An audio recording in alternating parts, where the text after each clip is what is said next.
Broadcasting live from the North Fulton Business RadioX studio, it's time for To Your Health with Dr. Jim Morrow.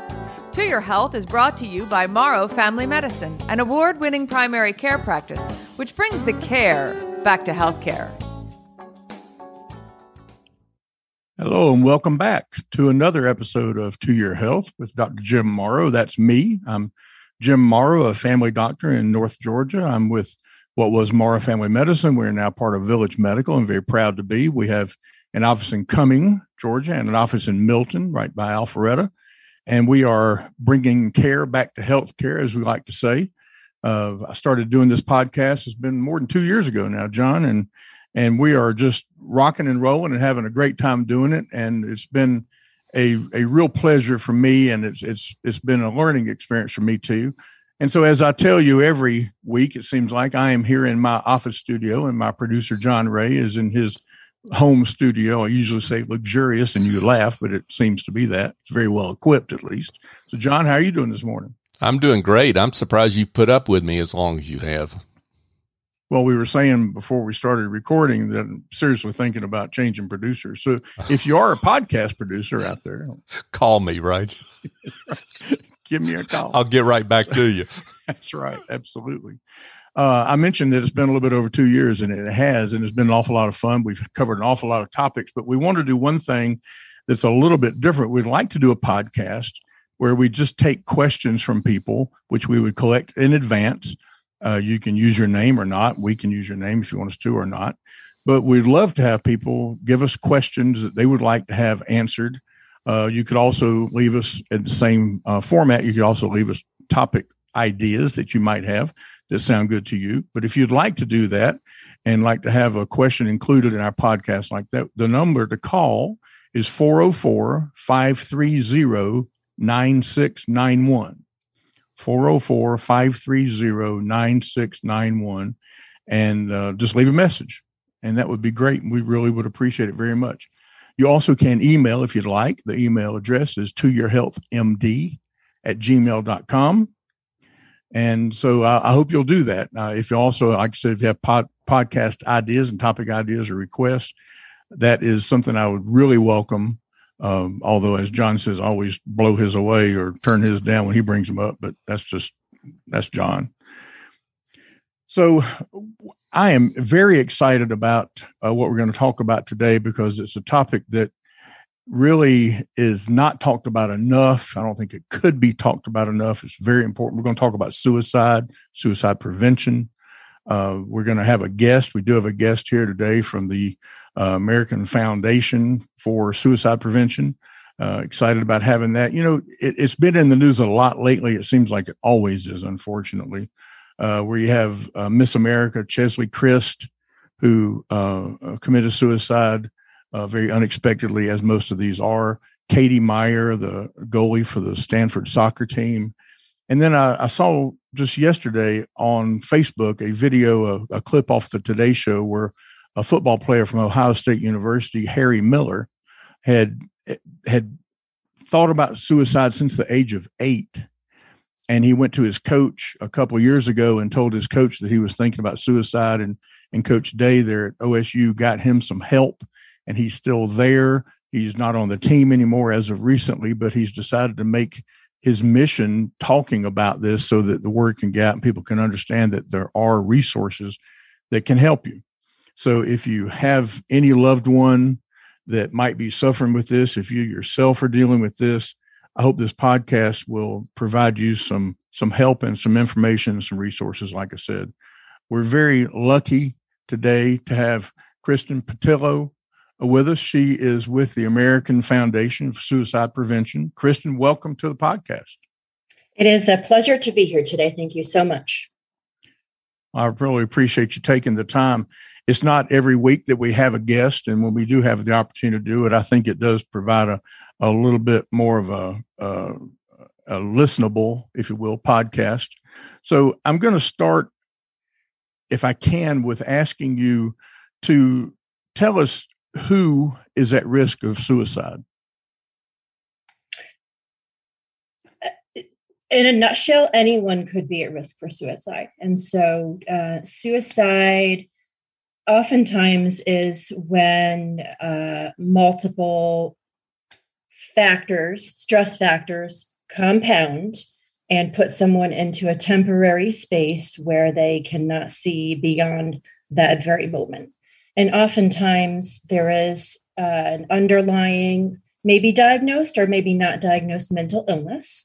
And then it's other life stressors, whether it's financial problems, it's marital problems, it's bullying at school, it's sexuality, it's not feeling like you're connected to community. So anytime you get those compounding factors and they stack, someone can be in a space where they cannot see beyond that very moment, and they come to the conclusion that that's the only way. I think you're right. I think it includes every single living person there, but for the grace of God, as you hear people say. So can you give us an idea of what sort of things people might look for that might be warning signs of a pending suicide? Sure. It is. You might see where there's an utter change in mood, where someone is very sad and there seemed to be in a darker period, and then suddenly you'll see a shift and in their language and their behavior, and they may be disassociating and like giving away their belongings, or they've gone from sad to very happy. And oftentimes this will mean that they have come to their peaceful conclusion that they're no longer going to suffer, and they've come to terms and they've made a plan. So that is typically what those behaviors look like, is disassociation, disassociating from friends, family, their belongings, and then some settling in with peace and joy. Yeah, you do certainly hear stories like that. And it's always, I'm certain, after the fact that you realize what it was that you were seeing. And so hopefully knowing that, people might be able to recognize that earlier and get someone the help that they need. Now, if I'm talking about the American Foundation for Suicide Prevention, it seems to have a large mission. Can you tell us about that and how they're bringing that to be? Sure. So we have 50 chapters across the United States, and we were formed in 1987. And our mission is to save lives and bring hope to those that are affected by suicide. And we activate that mission in a few ways. And so the first being scientific research. And specifically right now, we're looking at research in pockets of diversity and health and mental health disparities and inequities, and how, whether they can access mental health treatment or not, and what those correlations may mean. And another area of focus for us is around dealing with survivors of suicide loss and helping to understand the impact of that loss, its after effects, and how do we help that population of people through the process of healing. And so just in 2020 alone, AFSP funded $6.4 million in research. And so we are quite a large funder of that. And then the second space that we focus in is around prevention education. And so we offer a number of different educational programs that are geared all the way from like school age kids, K through 12 into college as well, and then educators. And we want to help people to understand what the signs and symptoms are and how to identify them and what action to take to reach out and get that conversation going. So we have programs through, middle and high school and college, as well as corporate settings and senior settings. And then our third area of focus is around policy and advocacy. And we do that from a national level as well as a state level.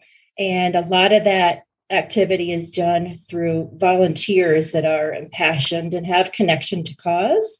And they help us to really expand our reach and lift their voices and their pockets of community to reach legislators around the need. And then the last thing that we do to support the mission is around survivor support. And so we have a national network of staff and volunteers. They are largely loss survivors, and we work with them and through them to connect with like loss survivors and help to put them back together in a space of hope and a new way forward. Wow, that's an impressive mission. And you have locations or institutions in every state? We have at least one chapter in every state, yes. Chapter is the word I was searching for. Thank you. Chapter in every state. That's I think very impressive too. And of course, the need is ongoing and it's constant. And I doubt anyone has not been touched by this.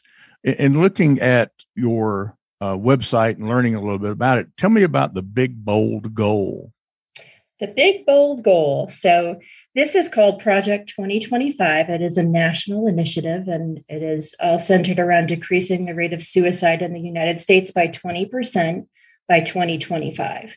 And so looking at what we're seeing in suicide trends, there are a few key areas of focus. And so the first being around firearms.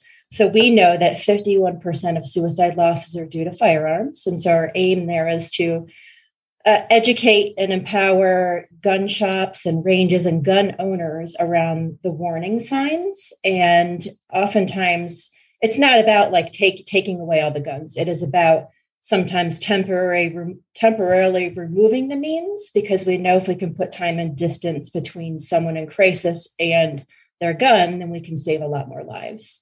So that's the first facet.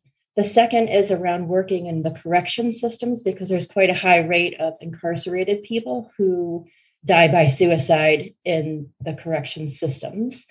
And then the last facet, and it's sort of two-pronged, is around primary healthcare systems and emergency rooms, because individuals are presenting in their primary doctor's office or an emergency room in crisis. And so if we can empower these medical providers to understand what the warning signs are and to be reaching into database and understanding if they've been in these spaces before, we can get everyone talking together and talk around prevention rather than sitting in loss. So that is Project 2025. That's impressive. I think as a primary care doctor, one of the things that I see all too often is the lack of availability of therapists or psychiatrists, either one, to help these people in a timely fashion. I mean, they're out there, but either can't be seen in a timely fashion, or they're not on that person's insurance plan if they are available in a timely fashion. And so it's expensive and so forth.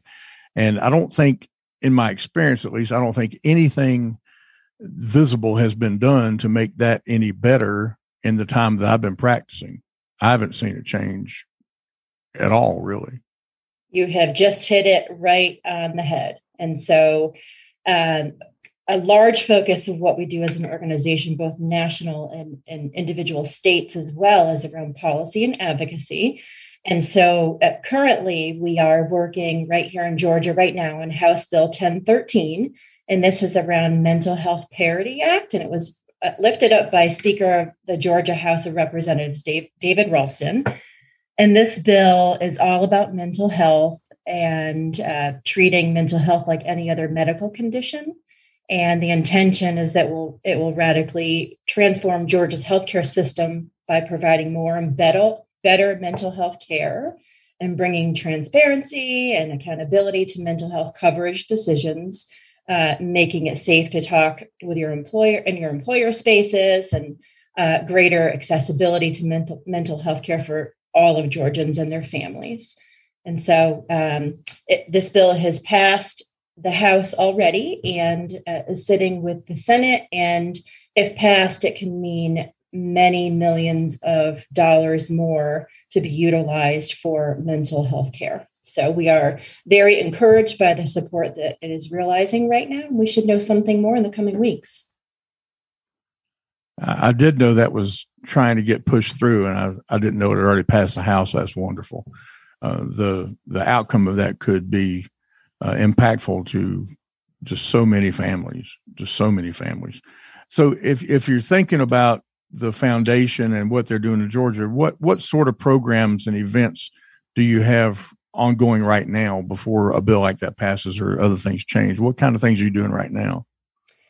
So around the advocacy efforts themselves, we have a committee of volunteers that work round the clock and year round around specific initiatives. And so I've had select board members that have been down at the Capitol once a week or better, literally working on crafting that legislation. And then we rally all of what we call our field advocates to reach to each of their representative and legislator around the bill and the importance of the bill. And really the hinge point there is if you have personal connection to be able to convey that, and it will really resonate then with what individual journeys have been around lack of access to care or loss or success stories around having been through this or been in a danger zone and received medical care, and mental health access and are now living and thriving. And so being able to connect and tell the stories and make a lot of noise there to allow it to really resonate is the important thing. Okay, thank you so much. And I'd like to talk some now about specific instances related to people who are in danger. For example, if you're talking to someone about suicide, does asking the question put the idea in their head? It definitely does not. We have a set of curriculum, one of which the program is called Talk Saves Lives, and we conduct this educational program in many spaces to allow people to understand what the signs and symptoms are and how to safely identify and then lean in and have that conversation with the person that you're concerned about. This is what I'm seeing. I'm seeing a change in your mood or your behavior, and I'm worried about you. Are you okay? Are you considering hurting yourself? And oftentimes the recipient of that question is so relieved and grateful that they've been noticed, and they will just oftentimes lean in and open up, and it just changes the face of everything that could have been. So our motto really is Talk Saves Lives. Is what again? Talk Saves Lives. Excellent. And do you find certain groups of people have higher rates of suicide? Yes. And so here in Georgia, the suicide rate it's the 10th leading cause of death here in Georgia. And then second leading cause of death of children ages 10 and then through adults age 34. And that's second only to accidents like vehicular accidents and things of that nature.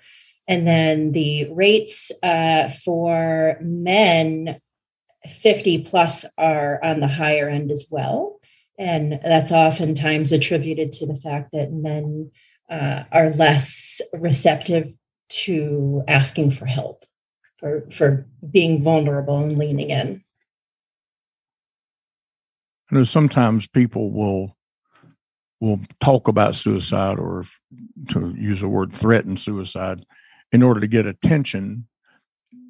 Can you tell me what it is about that, or how, and hearing that, someone might be able to help that person and to get them in touch with a resource?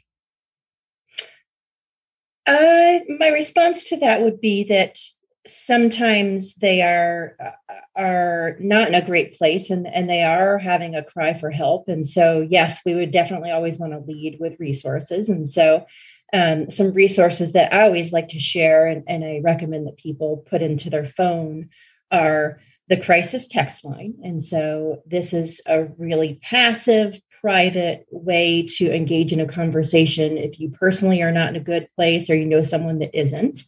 And so it's the crisis text line, and you simply text 741-741 and you put the word talk in there. And these are trained counselors that confidentially will get into a text conversation with you and help you to hopefully bridge to that space where you're not in that same headspace anymore. And this is so special because in this era, especially our younger folks, they don't want to talk, and they don't want to, be known for what it is they want to say. But if they can do this anonymously, then they feel safer to do it. So I recommend everyone program that into their phone. I plug it in on social media all the time when I am sensing someone is not in a good place. And then the other resource is the National Suicide Prevention Lifeline. And this is a 24-hour staffed crisis line, and they're all trained crisis counselors. And so if it's yourself that you're not in a great place, or you know someone else who isn't, this is a great resource as well. And it's 1-800-273-8255.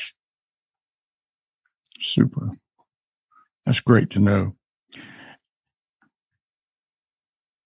So if I am in crisis, if I'm considering suicide as an individual, what's the smart thing for me to try to do to keep this from coming to fruition? That's a great question. And so if you are at that literal breaking point, 911 is your safest bet in that moment. If you are like in a dark place, but maybe it's not that very moment, it's leaning in and having conversation that you feel comfortable to do so. The importance is on the other side for the person who would want to support someone who's in that danger zone is very much all about being able to identify what those warning signs are and putting time between where they are, the means, and just getting them through. And so if it's a conversation, if it's removing the means, and letting them know that this is just temporary, oftentimes we can save a life being in that space, having that conversation, and just putting some time between that moment of crisis and getting through. And what about adolescents and teenagers? We have seen here in our practice in the just recent past more than a couple of instances where a teenager or young adolescent was really in a dark place, as you put it. And I'd love to know how you would handle something like that if it's not a situation where you want to call 911, but what's the best way to handle a situation like that? I think certainly consultation with the parents, asking the questions, connecting with a mental health provider if the resources are available is always a great idea. And then, making sure that they know that they're in a safe space to have the conversation with you, and reassuring that whatever it is they're facing is temporary. And unfortunately, we are seeing a lot more of that, whether it's through social media, which can be a blessing and a curse. Like social media, in some ways, like you'll see the bullying and things. The social media, especially during COVID, has also been quite a blessing for people who are marginalized and feel isolated, and they don't connect with the people that they live among. And maybe they're like in rural Georgia somewhere, and maybe they don't identify as straight, and there isn't anyone that's like them. But in the social media space, they can find someone that they can identify with in a positive way. And that really is their bridge to future state. So social media can be a blessing and it can be a curse, but it can be a safe space to plug in too. So the other piece of that is that we really try to work with the educators to understand what the signs and symptoms are, because just as they would present maybe in a medical office with challenges or exhibit signs or symptoms, they are also likely demonstrating whether they're withdrawn or sad or angry or whatever it is in school. So helping those administrators and teachers to understand what those signs and symptoms are, and where is the line and what can be done to be able to reach out on behalf of these kids. I think mentioning school is very important. I think so many times things that happen at school, parents are not aware of because you've got two parents that are working and they're not as involved as they might be if one didn't have to work and may not be as aware of what's happening at school. So I think being very much in touch with teachers and counselors and that kind of thing in the school is always a good idea. And certainly in this situation, it would pay huge dividends. No question about that. So let me ask you if there's something else. Is there anything else that I have not asked you that you'd like people to know about suicide and suicide prevention? I will say that it should be noted that it is a mental health condition, and with proper diagnosis and intervention, it can be prevented. If you are sensing that something is off, that you should always trust your gut. You should tell the person you're worried about them. You should always assume you're the only person that maybe sees this and maybe the only person that will ask the question. And rather always, I ask the question and somebody's miffed that I've asked it, and maybe I'm off the mark, but they're still around, rather than me sitting in a space where I didn't ask and the outcome differs and someone dies by suicide and I'm left having wished I asked the question. So we will always say, again, talk saves lives, ask the question. I think that's great. That's a great saying. I like that very much. Do something. Don't just sit on it. I think that's important to do because, like you pointed out, you don't get another opportunity. You might not get another opportunity to intervene. So that's very important.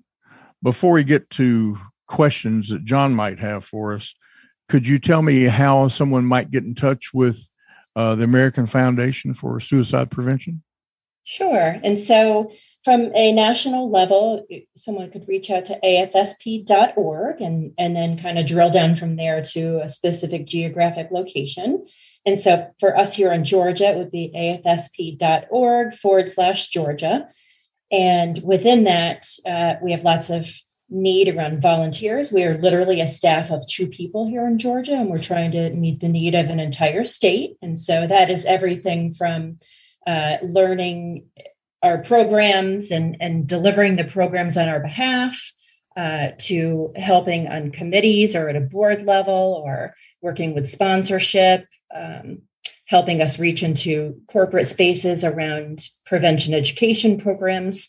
Lots of opportunity at the table, so to speak, to become involved or to seek for resources around prevention education, or looking also at the survivor loss side of the house too. We want to be of service to those folks who have known loss and get them connected with peers in their area and to find a way forward. Okay. I do think having 2 staff members for the whole state of Georgia really highlights one of the big problems, which is obviously resources. And I thank you very much for what you and the entire foundation are doing. It's such incredibly important work. And I do appreciate very much you taking the time to be with me today and to talk about this and hopefully shine some light on it for someone who desperately needs it. John Ray, you got any questions that have come in that might be able to help with? Yeah. Here's a question on the, Kristen, you mentioned the Healthcare Parity Act, I think is the name of the bill that's winding its way through the Georgia legislature. What specifically will that passage of that bill do to help in this case? If it lands as written, it will make way for access to many millions more dollars to be allocated, looking specifically largely around the spaces where we have Georgians that are utilizing, Peach Care, Medicare, Medicaid, and are not afforded access to mental health care as you would a regular physician. And so those monies right now, if not being spent in quote unquote regular medical care, are going back to an insurance company rather than being put into play and utilized to create a whole and well residential base of Georgians. Got it. Thank you. A question about those who are survivors, I guess you might say, loved ones and friends of someone who has committed suicide. What are, maybe talk to those folks and the pain that they're suffering. And I would imagine stigma as well sometimes too. We do see that. And, this is a club, so to speak, that no one ever saw themselves in and no one ever wanted to be in. We operate from a place of bringing together all of these broken folks in a safe space where they know that they are among people that in some way connect to the journey that they have had. And we do it through healing programs. And so we do an International Survivors of Suicide Loss Day, and that is the weekend before Thanksgiving every year. And there's a candlelight vigil, and they'll bring in a panel and talk about experience and try to get people prepared to step into the holidays where they're facing, this space where likely it's someone who might have had a loss earlier that year. And so they're coming into that holiday calendar with something new, and there is a glaring void there. And so we try to build a peer support system. And so that's one of the things that we do. But also there are things like our campus and community walks that are centered around, like, literally every person there has been touched by suicide, whether they have suicidal ideation and have made attempts in the past, or they are lost survivors and lost a child or a parent or a friend or a loved one.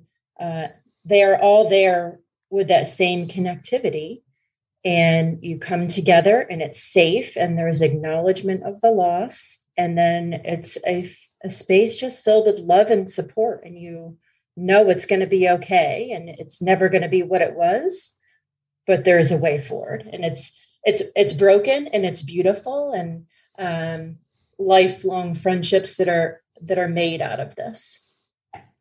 For those of us who support those survivors, that family and friends, we want to be helpful. We want to say the right thing.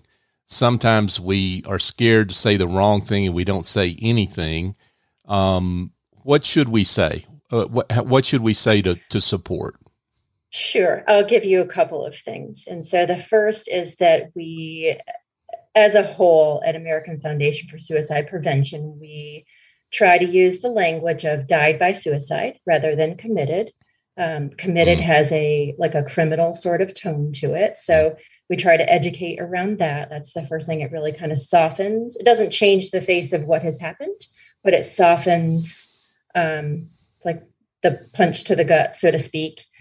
And I have learned in talking with a lot of parents who have lost children that they like to talk about the child that they've lost, and they want to talk about like all the joy they had leading up to, rather than now he's gone or she's gone. Like, let's talk about John or Kyle or Adam or Mary, or what was she like? What was she into? Like, what was she a rambunctious child?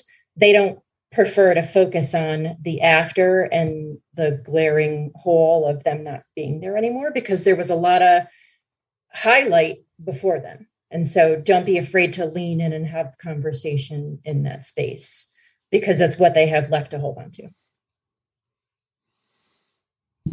Great words. Thank you so much. And I want to echo what Dr. Morrow said. Thank you so much for your work and for being here. It is a privilege to serve. These are wonderful individuals that I get to meet and talk with and come to understand every day. And the needs are great. And there's a lot of opportunity in the space of prevention as well. And, we roll up our sleeves with the hope that we can save one life at a time. And just so grateful that I could be here today and shine some light on what is such a glaring need. And so thank you for having me. Well, Kristen, I really appreciate you being here. I want to thank you. I want to thank the American Foundation for Suicide Prevention for what they're doing. I also want to remind people that there are 2 ways that Kristen said you could get in touch with pretty immediate help should you need it. There's the crisis text line. If you text TALK to 741-741, they'll get back to you and you can have a chat conversation with them. Or you can actually call the 24-hour suicide prevention hotline at 800-273-8255. So thank you again, Kristen, for being here.